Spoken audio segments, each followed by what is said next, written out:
Yesterday on Things Unseen, we were reflecting on the original promise of what we often call the covenant of grace.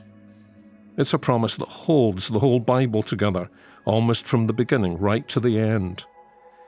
And in turn, it unfolds in a series of further covenants that sustain it and clarify it and develop it. That's actually the case with the covenant that God made with Noah. God introduces it with these words in Genesis 6, verse 18, "I will establish my covenant with you." The word establish there might actually carry the sense of confirm. I will make sure my covenant remains standing. In other words, the function of the covenant that God makes with Noah is to make sure that the covenant of grace that he'd already announced wouldn't collapse, even though the world was virtually going to collapse in the flood.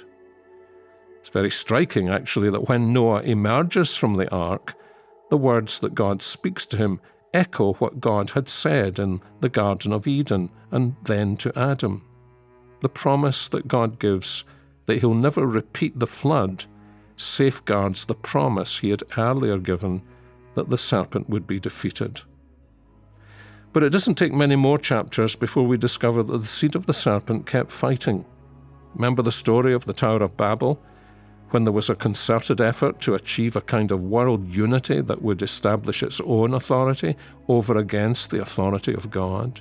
The seed of the serpent against the seed of the woman.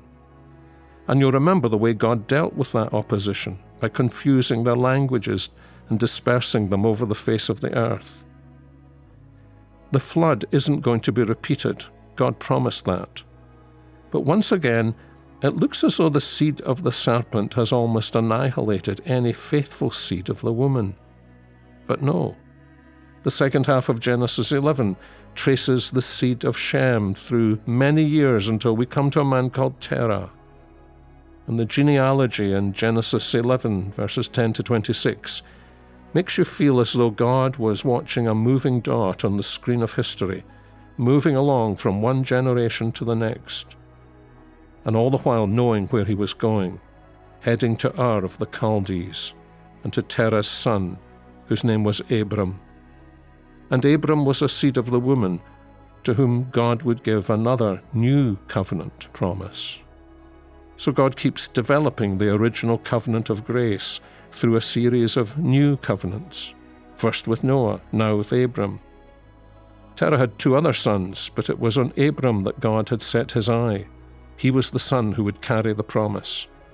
And part of his covenant purpose was that in Abram, that is, in his seed, all the families of the earth shall be blessed. If you've been following these podcasts, you'll know that we mustn't ever minimize the significance of that word bless. It's a covenant word. When God's covenant is made, it leads to either blessing or cursing, salvation or condemnation. The presence of both or either of these words is an indication that God's covenant is in action and that he's being faithful to his commitment. Now, there were new elements in the nature of God's covenant relationship with Abraham, of course. He's promised that his descendants will inherit a land, and he's given the sign of circumcision. And these are important, but they're not the essence of the covenant. They're more like appendices to it, confirmations of it. You remember how Paul saw that clearly. Remember how he says in Romans 4 that Abraham's circumcision, the sign of this covenant, wasn't a sign of a piece of land, but of the righteousness of faith. He received the sign of circumcision as a seal of the righteousness that he had by faith, while he was still uncircumcised. In fact, these words also make clear that his circumcision wasn't so much a sign of his faith as such, but of the righteousness that God provides, the new relationship with God into which he had been brought through faith. So the story of God's faithfulness to his covenant promise is amazing, really, and thrilling. Sometimes it must have looked as though he had completely lost sight of it, or totally forgotten it. But he knew exactly what he was doing. He's a covenant-keeping God, as well as a covenant-making God. So let that encourage us today. let's remember this: God will never forget his covenant promise to us.